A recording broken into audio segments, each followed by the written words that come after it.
Okay, good evening, everyone. I'd like to call to order the Code Ordinance Enforcement Board meeting for July the 9th, 2024. And at this time, we'll ask our clerk if she can please call the roll.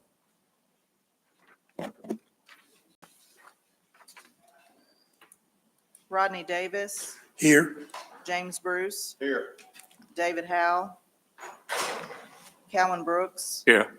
Tony Meacham, Here.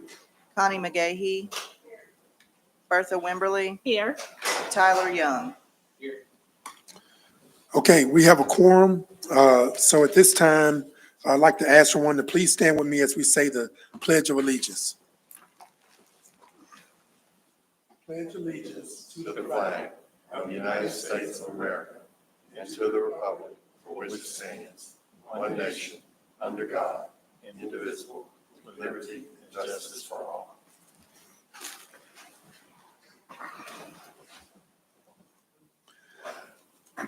Okay, thank you. Next on our agenda item number 4 is approval of the minutes of the June 25th meeting. Board members received those minutes through the mail, and at this time, we'll entertain a motion to approve those minutes. Mr. Chair, I'd like to make a motion that we approve the minutes as listed. Okay, it's been moved and properly second. Any questions on the motion? All in favor, let me know by a sign of aye. Aye. Opposed? The ayes have it. Any reports from staff, fire department staff? Okay. All right. So next on our agenda, we have some public hearings, and looks like we have 3 cases on our agenda. So we're going to take these cases in order. So before we call the first case, I do have to share with you some procedures we'll follow for tonight. So bear with me as I go over those procedures. Okay, so once again, good evening, everyone. My name is Rodney Davis. I am the chairman of the City of Hopkinsville Code Ordinance Enforcement Board. The purpose of this board is to protect, promote, and improve the health, safety, and welfare of the citizens residing within the City of Hopkinsville.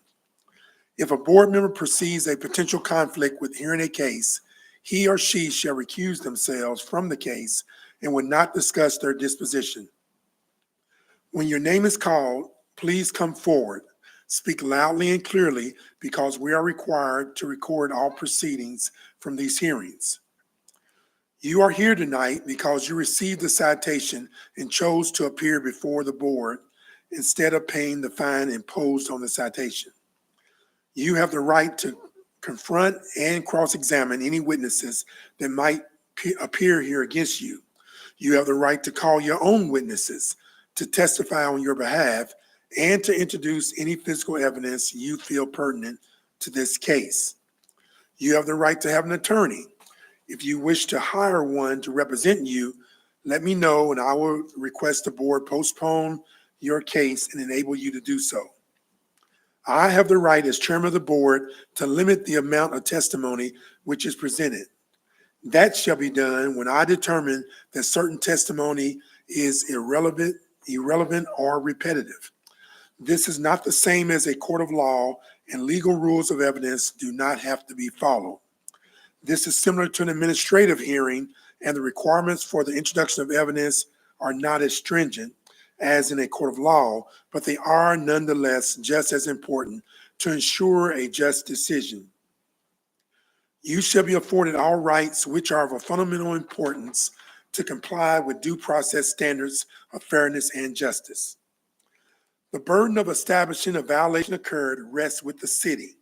If the city cannot prove a violation took place, no fine or remedial measures may be imposed. After all the evidence and testimony have been introduced and the hearing has been closed, the board will make a decision. The board will decide whether or not a violation of a local ordinance has been committed. If the board determines no violation was committed, then this board will enter an order dismissing the citation. If the board determines that a violation did take place, the board will enter an order upholding the citation and will order you to pay a fine in an amount up to the maximum authorized by ordinance and may order you to remedy the violation within a specified period of time. In cases involving unsafe structures, the board, as part of its decision and written order, may additionally make a provision for the offender to cure the violation within a period of time not to exceed 90 days, pursuant to HCO 33.188F. Except in cases of default, any final order issued by the board may be appealed to the Christian District Court. The appeal must be filed no later than 30 days from the date the board issues its final order. The case in front of the Christian District Court will be limited to review of the record created before this board. If you have any questions at this time, please feel free to ask. Okay, seeing no questions. Okay, so we're going to call the first case on our agenda is case number CEBPM 24-05-013, J&P Investment Group Incorporated. Someone here to represent J&P Investment Group? Okay, none. And that's for an unsafe structure. Okay, so Mr. DeArmond, yeah, can you come forward and let you share with us, since this is an unsafe structure, your evidence regarding this structure, and then we'll proceed from there. Let me first begin by swearing you in. Could you please raise your right hand? Do you swear to tell the truth, the whole truth, and nothing but the truth? If so, say I do. I do.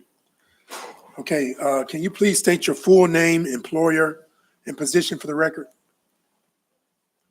Mark DeArmond, Code Enforcement Officer with the Hopkinsville Fire Department. Okay, Mr. Yarman, can you please tell us about the case that's on our agenda? Good night.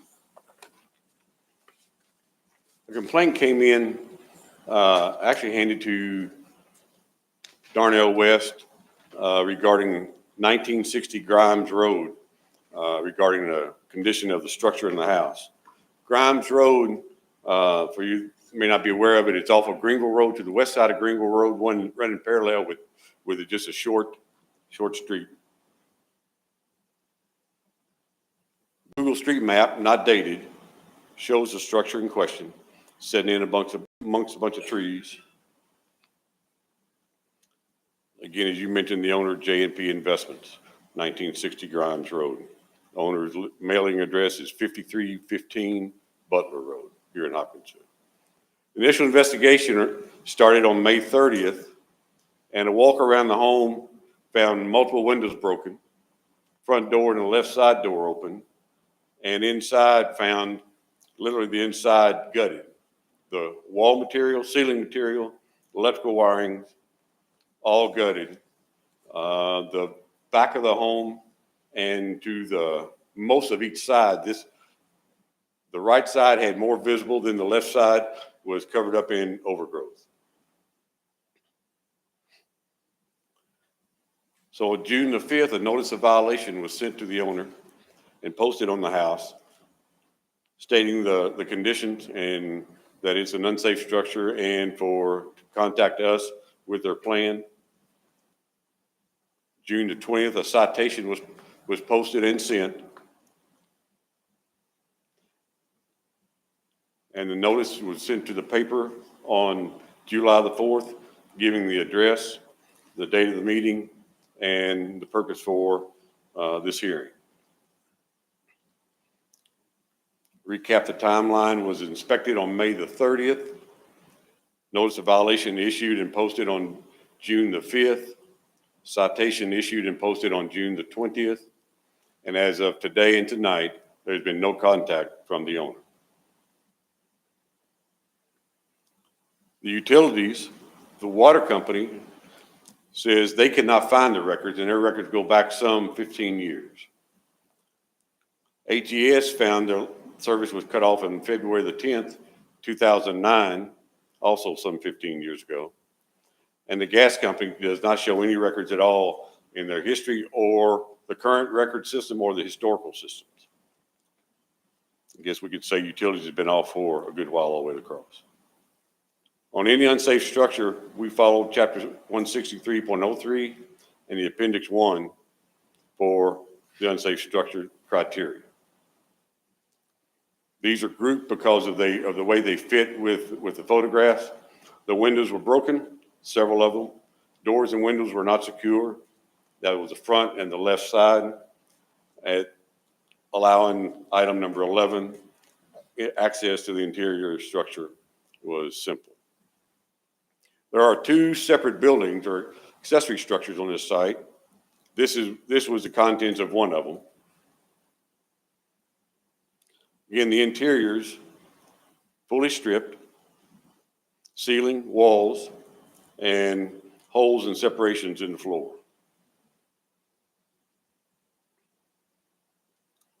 The electrical system, again, we saw the electric was off on February 10th, 2009.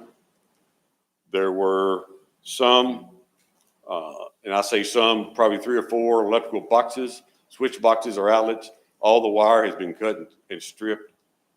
And what's left of the breaker box you see on the right. The gas riser is in place with no records of knowing how long the gas has been pulled from this structure. The 2 pipes circled in this photo are the only thing showing of a water line, and that looks to be the kitchen sink or in the kitchen area where the water line's coming up. Otherwise, the rest of them have been stripped from the home.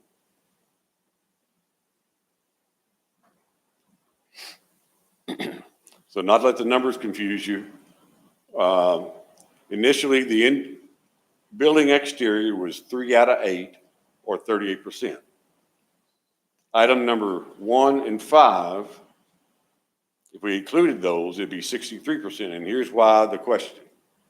This is a stucco finished house. Item number 1, the foundation on the left, that's one of at least 2 ground hog tunnels that's going underneath the structure. You see the stucco exterior finish. And then on the right, the roof, there is the upper photo shows a missing and damaged section of the roof, only on one corner. And then inside that corner, you see a bit of a daylight from inside looking out, but you can also see the rot conditions of the headboard and a corner post. So there is some roof. But in looking at it, it wasn't significant. If we choose to use those 2, it takes it up to 63%. We'll get through the interior of the structure. 10 out of 10 of the items were applicable. 10 out of 10 were in violation of the codes. So the interior structure is 100% unsafe. The 2 accessory buildings, both of which are in sad shape with roof and the walls and trash and debris. It's obvious that the owner has let this deteriorate. So absent the foundation and the roof, 13 out of 18 or 72% unsafe. If we choose to include the roof and the foundation, 15 out of 18 or 83% unsafe. Either way, it exceeds the minimum of 51% to fail as an unsafe structure. We find no previous cases, but like last meeting, we are still not having gained access, Mr. Chairman, to the previous system to see what's there. However, when we check with the city about liens, the city shows no liens to this property. And as of this morning, the conditions have not changed. Okay, thank you, sir. So did I hear you say that you have not received any response from the owner? That's owners of correct. this No property? response. No response, okay. All right. Are there any other questions for Mr. DeArmond from board members? Would you restate how this one came to our attention? Was it regular patrol or was it a complaint driven? A complaint sourced from the complainant to Darnell West. Darnell West asked me to go visit with it, look at the house, and that's how it came. Okay, thank you. Yes.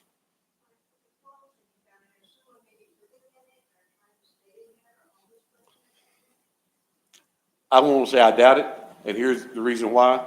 The neighbor across the street, if you notice in some of the photographs, the grass is mowed. In some of the conditions I found, honestly, I found them today because he's been killing the weeds and trimming back some. So he's mowing a portion of the yard. He's got eyes on it. Of all the times I was there, I wasn't out of the vehicle before he was in the yard ready to talk. So he had never stated that anybody was staying. So that's the reason for my answer. Okay, any other questions? All right, thank you, sir. Okay, we're gonna close the hearing on this case. Like was stated earlier, there's been no response from the property owner. But you heard the testimony of the code officer. And as a board, we need to first determine whether a violation took place and then determine the penalty. So at this time, the board will determine if there's a violation of the ordinance and entertain a motion. Mr. Chairman, based on the testimony, I'd like to make a motion that the home and the two separate structures are in violation and are unsafe. Second. Okay, any questions on them? It's been moved and properly second. Any questions on the motion? All in favor, let me know by the sign of aye. Aye. Opposed? The ayes have it. All right, now we need to determine the penalty for this, and okay, it's a minimum of $350, maximum of $700, plus there's a $200 administrative fee. Mr. Chairman, I'd like to make a motion to put this on the city's list to demolish, including the structure, primary structure, and the accessory structures, and issue a $350 fine plus $200 administration fee. Second. Okay, it's been moved and properly second. Any questions on the motion? All in favor, let me know by the sign of aye. Aye. Opposed? Okay, the ayes have it. All right. We're gonna move on to our next case on the agenda.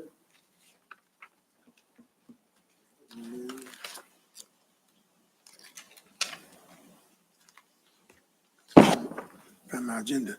Okay, this is case number CEGTW 24-06-23, William and Heather Law. Or is someone present to represent them? Okay, sir. I'm gonna swear you in, then we're gonna let the code officer speak first. And so, Mr. West, and sir, will you please raise your right hand? Do you swear to tell the truth, the whole truth, and nothing but the truth? If so, say I do. I do. Okay, sir, you can have a seat for right now, and we'll call you up as soon as Mr. West finishes his testimony. Okay, so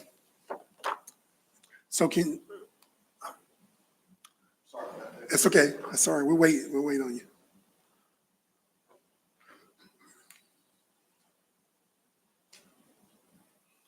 Okay, can you please state your full name, employer, and position for the record? Yes, sir. My name is Darnell West. I work as a code enforcement officer for Hopkinsville Fire Department.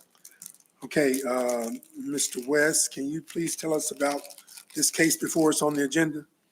Yes, sir. Glad to. This is a grass, trash, and weeds case, and this is some of the information, case number, and violation address. This violation was brought to us by a complaint via the citizens portal that allows neighbors or the community to web in their concerns, or so be it. And this is an example, or actually the actual complaint that was given. And I know it's a little tough to see, so I'll try to read off. The grass is 3 foot tall. There are numerous broken down vehicles in the driveway. The front porch is piled with junk. The property has various junk scattered in the front, back, and side. There is a man and woman sleeping in a Jeep Cherokee with a tarp over the top, and I don't believe the vehicle runs.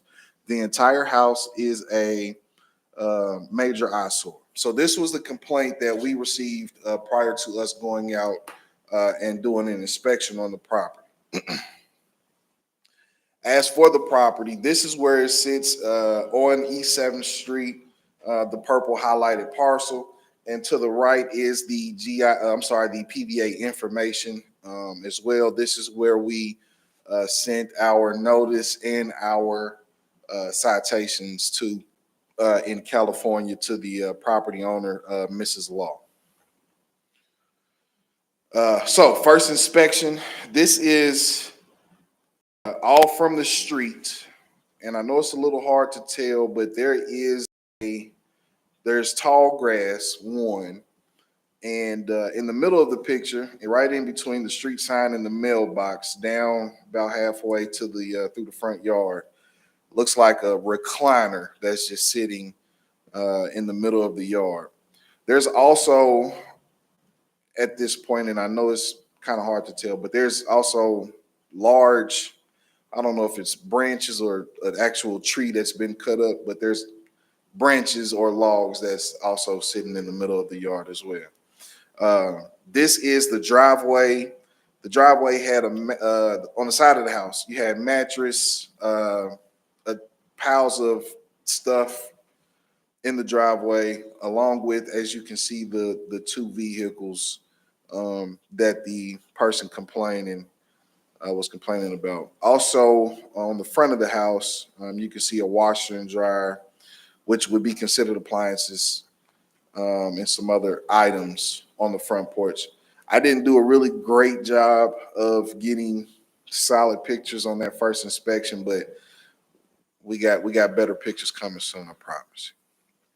So to kind of back up my case and reasoning for sending out the notice of violation, here are the ordinances that backs up the violations.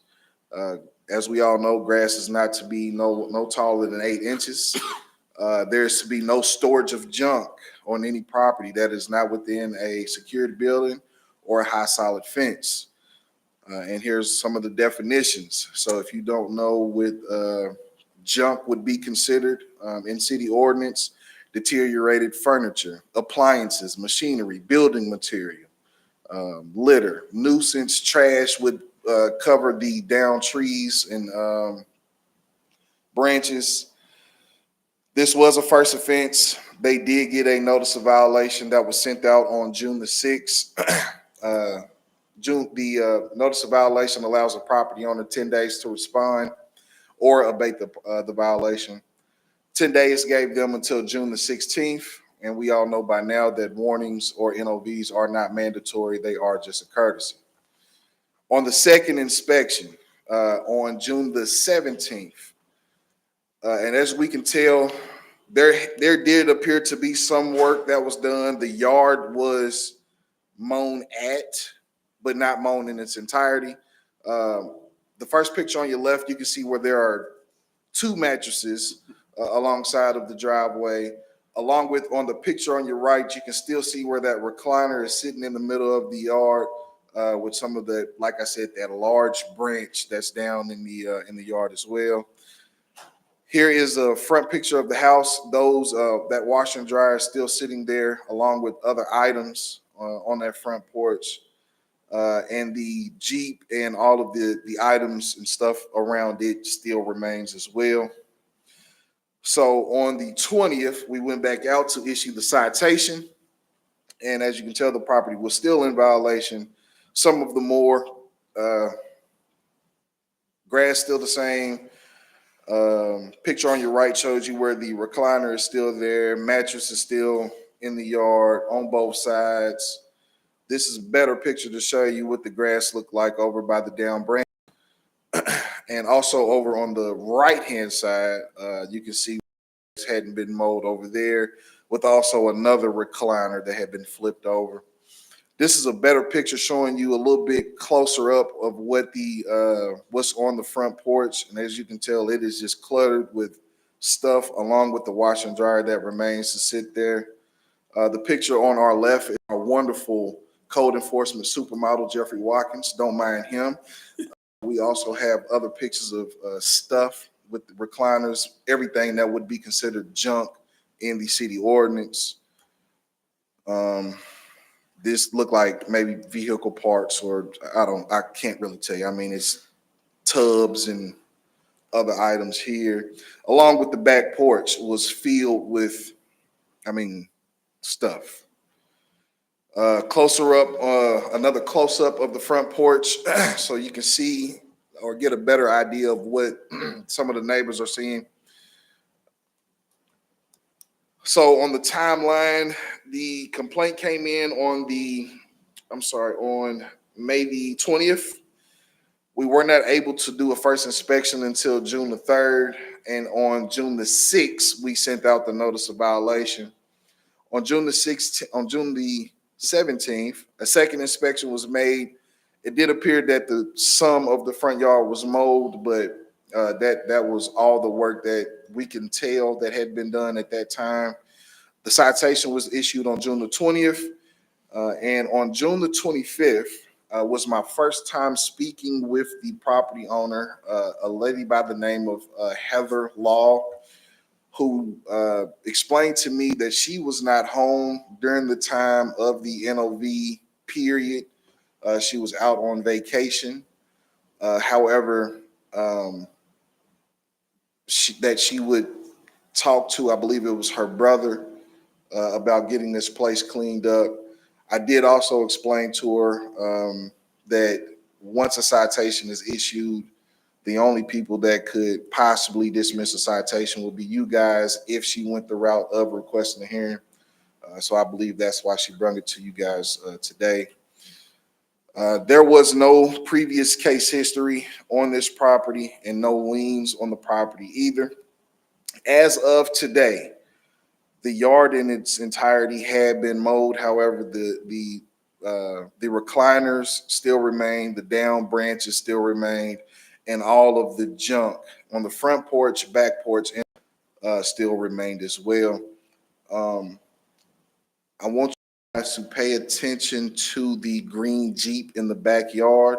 That is going to be part of the next case, but I just need you guys to keep that in your memory bank. We'll get back to that. Recliners, junk, there's a lot of stuff. So any questions? You have any pictures of the back of the house? I mean, What- that's what was that? about That's it. it? I wasn't gonna go any further than there. Okay. When you spoke to Ms. Law, did she live at this property? No, Miss Law stays somewhere in California. I believe she bought the house. The way she explained it to me was that she bought the house for a brother, and the brother was living at the home.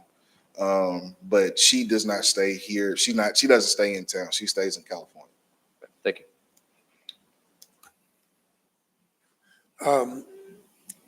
So there are two vehicles you had highlighted in your testimony. Are they part of this? Not a part of this case, but they not- are part of the next one. Okay, and I guess we'll find out whether they're even registered and all that stuff. Correct. Okay. Any other questions for Mr. West, board members? Okay, thank you, Mr. All right, sir, you can come forward, please. If you come to the podium and if you can please state your full name and your address for the board, please. My name is David Romkey, and I stay at 1419 East 7th Street. You said last name is Romkey, Yes. and what relationship do you have to William or Heather Law? William is my brother-in-law, and Heather is my sister.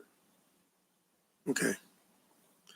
Okay, Mr. Rumkey, I assume they gave you permission to come and speak on their behalf. So can you tell us what's going on with this property? Well, I didn't know about the violation. I had the yard. It was nice. That recliner was for sitting on while I was digging a trench, the one in front. And it is going to be garbage, but it was just something I could sit on, so I didn't have to sit on the ground. Because that's that's a big job, digging up 10 feet of mud and clay, 3 feet down, 2 feet wide. So the pipe is cast iron and has rotted through, the sewer pipe. Okay, so you're in the process of replacing a sewer pipe? Yeah, 10 feet of it right there. It's just rotted out. I mean, it is 1950, I think it was put in. So probably all the cast iron should come up. But I cannot find the 4-inch to 6-inch connection box yet. I've gone past the meter and still have not found it.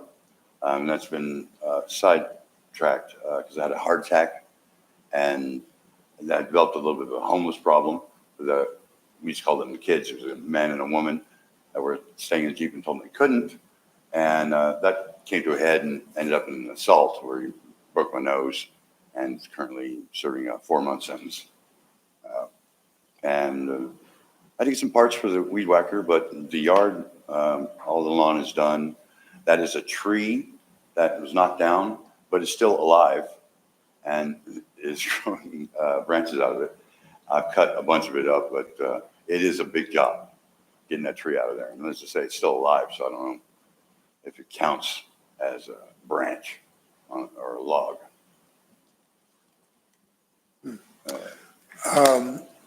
And what about the other items on the front porch, side of the house, back porch? The front porch That's- consists of some of the totes I took out of storage when I closed that unit down because I didn't have much in it, and parts for the Jeep, the interior for the doors and maybe the panels, because I was fixing the wiring. There's somewhere there's a short to ground short, it drains the battery, and I've been trying to track that down forever. So it's just parts of the interior. There's some stuff that's been knocked over, but you can't see it from the street with that black screen and everything. It's not visible. So it's a minor eyesore for me, but it's not really a problem. And I was in the process of cleaning all that up, but I had to recover from the heart attack. Apparently now the heat, if I get too hot, I start to feel it coming on, and I'm like, oh man, I have to go inside. So I've been a little slower. And I didn't find out until after the citation would be issued, that 10-day period. I didn't know. There was nothing sent to the address that I live at. It was sent to California. Otherwise, I would have had it taken care of. It just, there was a lot of rain. The stuff grows very fast out there. And it always gets taken care of. So I didn't think it was a big deal until I saw Darnell taking pictures, and I was like, oh. And so you're currently staying at this residence? Yeah. And I know you mentioned that sewer line is busted. Do you have a working You can get sewage 10 system? feet without being a licensed plumber. So that's the section I'm working on. I got one set of 10 feet. And then you have to, I guess, file for another permit, that sort of thing, to do another 10 feet. But it needed done. And so I figured I can handle that. It's not complicated. So is that your sewer lateral? Yeah, it's just out of the house. Boy. How long ago was your heart attack? It was around the beginning of June. Ellison, my buddy, was at Kroger, and it did not stop for quite a while. I had to take aspirin. I should have gone to the hospital, but I thought, well, that's just one thing. It's supposed to be spreading to my arm, and blood started coming out of my ear. And I was like, what the heck? So does the sewer work? It did, but it was flooding under the house. So somewhere in that cast iron, it's collapsed and it just clogged up. I'm hoping it's not any 6 inches beyond, but I'm really close to the street there. So you're hand digging that? Yeah. And replacing piece by piece so that you don't have to so you don't have to have a plumber do it. You're doing 10 feet at a time to avoid getting a plumber. Hopefully, it was supposed to only be 10 feet at this point because it's right there at the meter. But it may be, I may have to go for another 10 feet. You're a glutton for punishment, man. Yeah, Coming off of a heart attack and then doing that in the heat. No wonder you got a chair out there. Yeah. Sorry, Rodney, I didn't mean to No, just no, jump in that's- on you there. That's fine. That was some of my concern too. It's a pretty big job you're tackling there with your health, Yeah, as it is. that would have been several thousand. I couldn't, my sister just had like brain surgery, and I'm sure she didn't want to have that kind of money to throw out there. I figured that might cover the rent for a while. Okay. Okay, Mr. Rumpke, you understand though that your property is still in violation with the lounge chair in the yard as it is, Well, the I can limbs pull- down and the, I Do can pull you- that chair out of there that I'm sitting on because I don't need it anymore. I've gotten it all ready. I just got to cut through the pipe now with an angle grinder, throw the other one in. I'm good. okay, so can you see a way forward, a plan for clean up the rest of the Oh, yeah. stuff to get it within ordinance? It's still a lot of work you have to do there. Well, it's not much now. It's at the house where I've got cinder blocks and a couple pallets I was using as a table to work on. There's a wheelbarrow that's covered up that has concrete in it that's just become rocks, and it's probably just going to be part of the base structure for a shed, which is what's at the back porch laying there. All the pieces of the shed that my ex-wife insisted on buying, and I get to put up. I've built that next to the house. So it needs a foundation, and that's where the concrete is. And I will have to get a few more bags to work with it, and then I'm set. So yeah, it's not really, that one, building the shed is going to be a pain in the butt. I'm wanting to wait till it cools down a little bit. So you're telling us, this board, you're telling us though, that you're gonna be able to clean all that up Yeah. and bring it within our Yeah, it's city just ordinance? there was a chair, some folding like cot thing that's easily gotten rid of, and there's some wire that some guy just brought by and just, hey, you mind if I leave It this in your wasn't yard that for a minute? And I said, yeah, sure. Not to interrupt you, but the pictures that Mr. West showed us, it was more than They're that. old. Yeah, those old. It was more than that. When you That look was at a the homeless porch problem I had. and you have a couple of appliances Oh, those in washers front work. too. They both work and they're exempt because they work. And one of them's going to go in the house because the other washing machine I had has a halo effect. $10 part that broke. Okay, but I guess my question still is, my concern, you telling us you will or have a plan to get all that moved or Yeah. properly stored, properly put away, so that, they might be back again with another citation. Yeah, I've And got this is not gonna go We're gonna have away. it all done before the end of the month, or my sister is going to sell the property. So it will be taken care of. It shouldn't take me but a few days, barring any acts of God. Don't want to tempt him. Okay, any other questions for Mr. Rumpke from board members? Rodney, I have one. How long have you lived there? Over 4 years. Over 4 years? Yeah, I worked for PAX, been Meals on Wheels for a year and almost a year and a half with them. I loved that job. But diabetes apparently making me too tired. I want to make sure that you're aware, like the chairman was trying to belabor, that it's not just the limited items that you mentioned. It's the front porch full of stuff, the back porch full of stuff. And those pictures, I mean, they're a few days old, but granted, you may have done some work between then and now, but there was a lot of debris and things out there that you can't just have junk as it's defined in the ordinance, strewn out in the yard and the porches, and all that stuff has got to be put away, thrown away, gotten rid of, disposed of in some kind of way. It can't be sitting out there. I want to make sure that you're understanding that. I do. Between the two properties, one that is it Johnny Blaine manages the property next door, and between them there was a jungle when I moved into this place, and I have worked from the street back clearing that out. I mean, a mound like this, just rocks and ants and just nasty stuff. I had to run away from several times, digging that out. Bottles, people would just throw bottles constantly. I deal with that at the front too, because the hill comes down and they just chuck stuff in the yard. So I had a bunch of glass that I collected that is now gone. But Yeah, I've been working all the way back, and I've gotten halfway on the fence in the back now, where the power pole was getting pushed over by vines. And nobody dealt with that for years and years and years before we bought the place. Now it's cleared up. Did you involve law enforcement with your homeless problem?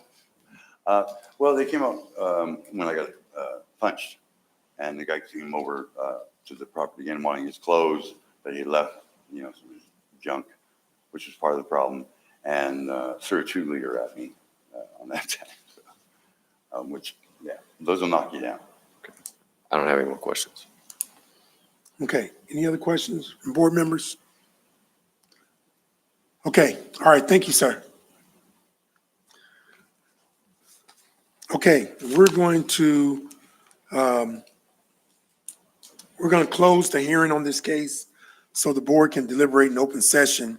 Board members, we need to decide, first of all, whether the property is in violation, then we'll determine the penalty in regards to this property. So first, the floor is open for discussion or a motion regarding the property being in violation. Mr. Chair, I'd like to make a motion that the property is in violation of grass, trash, and weeds. Second. Okay, it's been moved and properly second. Any questions on the motion? All in favor, let it be known by the sign of aye. Aye. Opposed? Ayes have it. Now we need to determine the penalty for this case, and it's $200 minimum to $400 maximum, plus there is a $200 administrative fee. And so the floor is open for discussion. Mr. Chairman, I move that we do the minimum $200 fine, $200 administrative fee on this citation. Second. Okay, it's been moved and properly second. Any questions on the motion? Mr. Chairman, is there a time frame that can be added to it for it to be cleaned up in a certain amount of time? Yes, if you're willing to amend the motion, if you want to discuss that. I could amend it. Give me- He had mentioned in his testimony that he thought he could get it done by the end of this month. That seems kind of ambitious to me, because it seems like a lot of work. I'd say 30 days. I'd amend it to 30. My response to give him 30 days to clean it up before the city goes out there and reissues. Okay. Mr. West, did you have something you need to share? Just ready for the next case, Oh, sir. okay. All right, so does that need to be seconded again, or? Second. Okay, so it's been moved and properly second that the motion is being amended to include a time frame not to exceed 30 days. Any questions on that part of the motion? All in favor, let me know by the sign of aye. Aye. Opposed? The ayes have it. Okay, Mr. Rumpke, clerk has some papers you to sign. If you can hang on for a little bit, okay? All right, we're gonna move on to our next case on the agenda. Mr. West, you have that case, and it involves William and Heather Law once again. So, Mr. West, the floor is yours to tell us about this next. Yes, sir. So it's pretty much same property owner. So I'm gonna try to spare you guys a lot of the general information. It's pretty much everything is the same. The only difference this time is that it is for an I-65 or abandoned or junk vehicle is the citation that we're discussing today. So same address, different case number, same complaint portal, same GIS information, PVA information.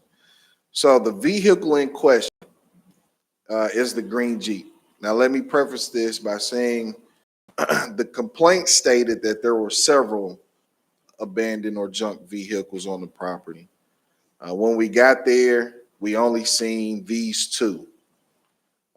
So the black Honda and the green Jeep.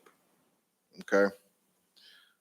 For those who are unfamiliar with what we are looking for when we are looking or receive a complaint for an abandoned or junk vehicle, what I have highlighted here is some of the ordinance that pretty much just states the use of tarps or any other vehicle covers to hide or cover any junk or abandoned vehicle in open view shall not be the remedy for any such vehicle.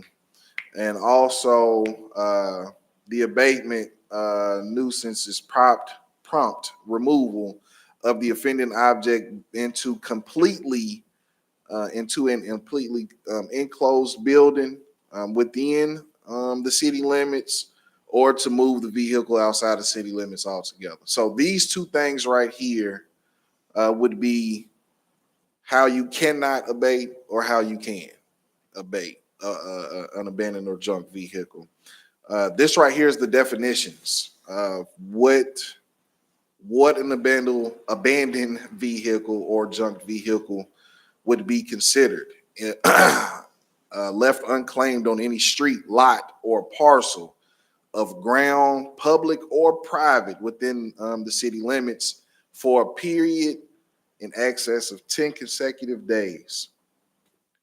Unable to move under its own power due to defective or missing parts, or a vehicle that has no motor vehicle registration or expired vehicle registration and cannot legally be operated on a public way. So if your vehicle fits any of that description, it would be considered an abandoned or junked vehicle. Once again, this was a first offense for an abandoned and junk vehicle on the property, so we did send a notice of violation. On the second inspection, the black vehicle had been removed, so that case was closed. However, the green Jeep did not appear to have moved, and we are talking now 11 days after the notice of violation had been sent, which would fit the description of the 10 consecutive days or longer. However, they did manage to put a pretty little blanket over it and try to cover up the license plate. This is where the black Honda was sitting. As you can see, it had been removed. That case was closed. This is when we issued the citation. This was June the 20th. As you can tell, the green Jeep was still sitting in the same spot, had not been moved in however many days. As you can, well, it might be hard to see, but the tags were expired as of June of this year. January of this year. Pretty much the same thing going on with the time frame. Nothing really different outside of the black Honda being the only part vehicle that had been moved. No case history, no liens. And this is that same picture I told you guys to keep in mind. The Jeep had been moved from the driveway to the backyard. However, it still had the same expired tag on it. So even though it'd been moved, it still had an expired tag, so it still could not legally be operated on a public thoroughfare, therefore still remaining a violation under the Chapter 95 ordinance. Any questions? Don't have that last picture you had. Is that an extension cord going up in front of the driver's door? Yes, it is. And does it look like the back window's out or just raised up? I want to say it was raised up. If you remember from the complaint portal, it did state that it appeared as if people were living inside of the vehicles. I believe with that extension cord and the blanket over the car, I don't think, maybe. I don't think it's doubtful. I think there is a maybe somebody is using the vehicles to sleep in. And if we find that there is a violation, what does the city do next? What's the next step in your department? Yes, sir. So for a abandoned or junk vehicle, we worked this out maybe a year or so ago with you guys. The process is 2 citations. And after the second citation, along with the second citation, we bring mail a letter to the property owner, letting them know that we will abate or tow the vehicle. We bring it into a presentation to you guys, letting you know that the vehicle has been cited twice. The property owner has been notified with a abatement letter. And then once we get the okay from you guys, we go over there with public safety and have the vehicles towed. Okay, thank you. And this is the first citation. This would be the first citation, yes, sir. Did they drive it to the backyard or? I Yeah, but do did it not know the rain? answer to that. Any other questions for Mr. West? Okay. Basically, the only thing he needs to do is really just get a renewed tag for this vehicle. Well, he needs to show us proof of renewed tag. Yeah. But even with a renewed tag, if you don't have insurance, you're still not legally, you see what I'm saying? So. Well, you can't get it You registered can't get the without tag without insurance. insurance. There you go. Yes, sir. Can't get the tag without insurance, so. Anyway.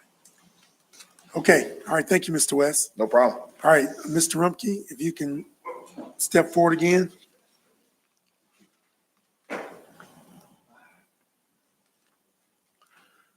Okay, sir, you've been sworn in, so we just want to talk about this additional case that's before us. It involves the green Jeep that's on the property. Can you tell us a little bit about this Jeep? The Jeep, I've had for, over 15 years. It's given to me by my ex-wife's father. And I've been working on the Jeep, keeping it running. And it runs great.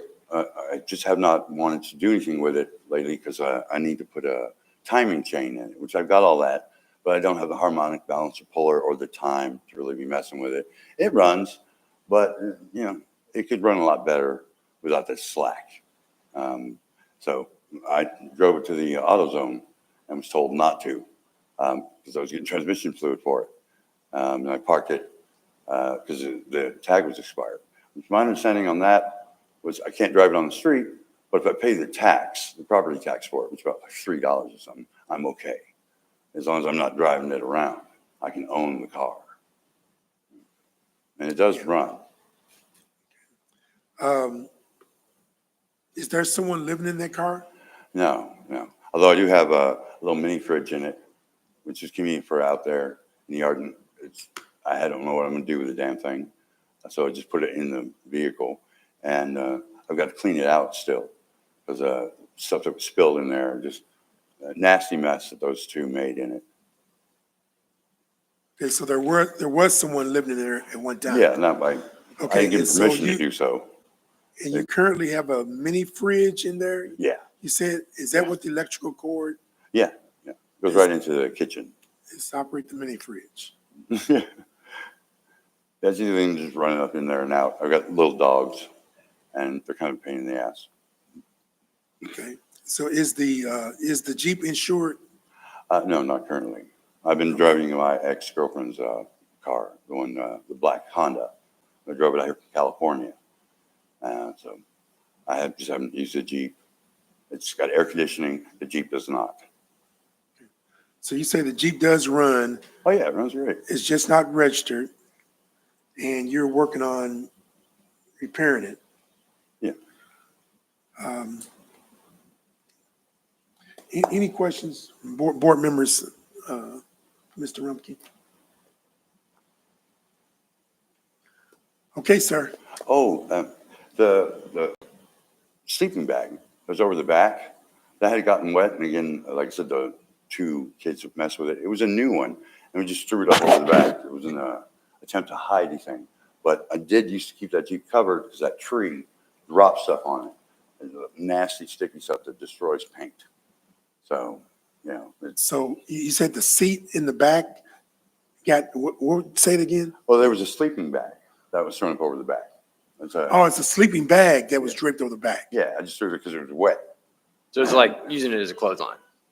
So, but that is on the back porch now, and I've got to wash it. Okay, but the rear window, that's not broken out or No, no. anything? And Okay, it's got the shocks work on it. so you're just drying out the sleeping bag, Yeah, I just, hanging it over the back? disgusted. Yeah, I just threw it up there and then went off in the car for whatever I had to do for my ex-wife or kids at the time. Okay, that sleeping bag looked like it had several holes and stuff in it. So you're keeping that? Well, no, there's a nice one and a crummy one. And I mean, they both got thrown up on that Jeep. So I Oh, might have the okay. location wrong of where that one was, but yeah, it's just, that's all it was. Okay, Protect the paint. okay, all right. Well, thank you, sir. Yeah. Okay, we're going to close the hearing on this case. Now, I guess my question is regard to our procedures. This, according to Mr. West, is the first violation. So I guess we need to wait for a second violation before we take any action. Correct. Well, on the first violation, you still need to determine whether or not a violation existed at the Okay. time of the citation.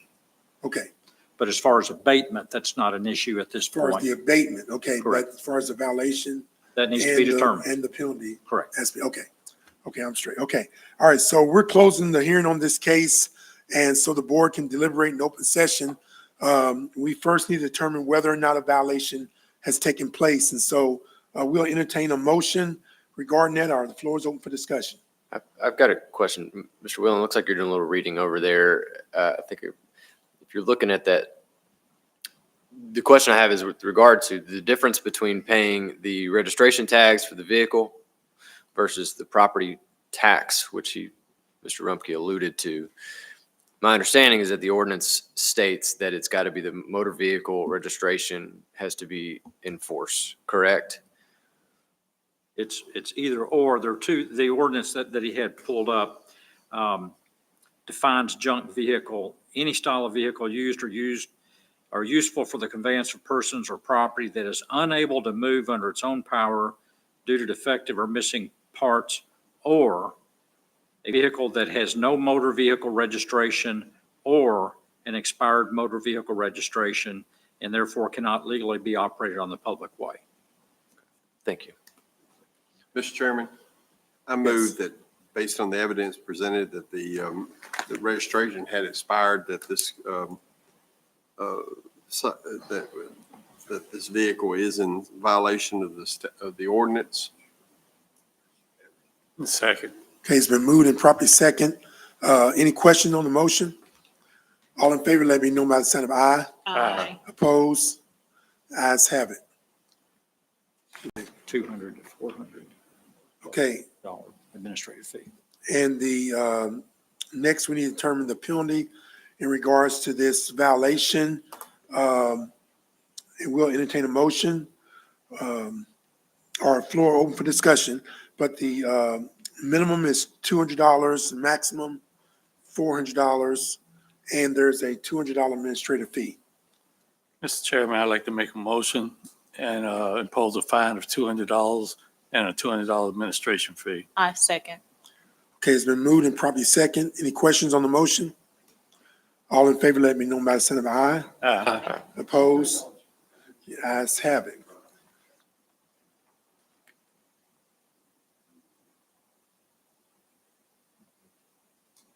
Okay, Mr. Rumpke, the clerk has some papers for you to sign before you leave. Okay, we're gonna move on our agenda. Next, unfinished business other than hearings, there's none. New business other than hearings, there's some order, under agenda item 8A, there's order to dismiss citations. There's 4 of them here, Mr. West. Hope you can tell us about these cases. Yes, sir. Each one of these cases were cited and the property owners let us know that they no longer own those properties. So Okay, we need to reissue those citations into the property owners' per PBA record or updated PBA record. Okay, all right, okay, thank you. Okay, board members, you've heard testimony of Mr. West regarding these order to dismiss citation. There's 4 on the agenda item 8A, and we'll entertain a motion to dismiss these citations. Mr. Chairman, I'd like to make a motion to dismiss orders 8A. Second. Okay, it's been moved and properly second. Any question on the motion? All in favor, let me know by the sign of aye. Aye. Opposed?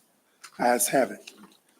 Okay, next, we got some default final orders, and Mr. West, if you would, can you tell us about the procedures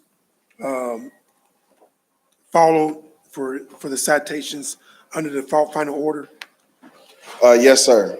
For each non-repeat offender, once we received or found a violation, a notice of violation was sent, allowing the property owners 10 days to either remedy the violation or to contact us and ask us for more time. For each one that did not do so, after those 10 days, a second inspection occurred. If the property was still in violation, a citation was issued and brought before you guys today. Okay, and were the procedures mandated by Chapter 33 of the Hopkinsville Code Ordinance followed in the cases tonight? To the best of my knowledge. Okay, thank you, sir.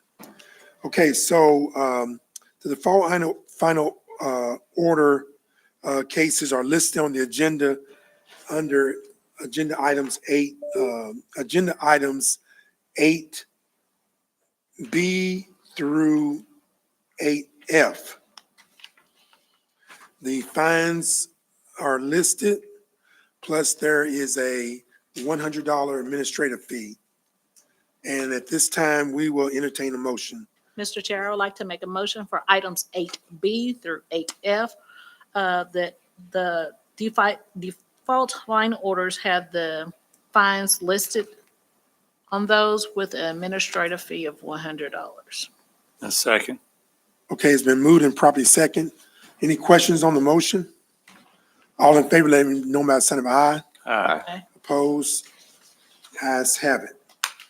Okay, are there any, next on agenda, are there any announcements from board members or staff? Any?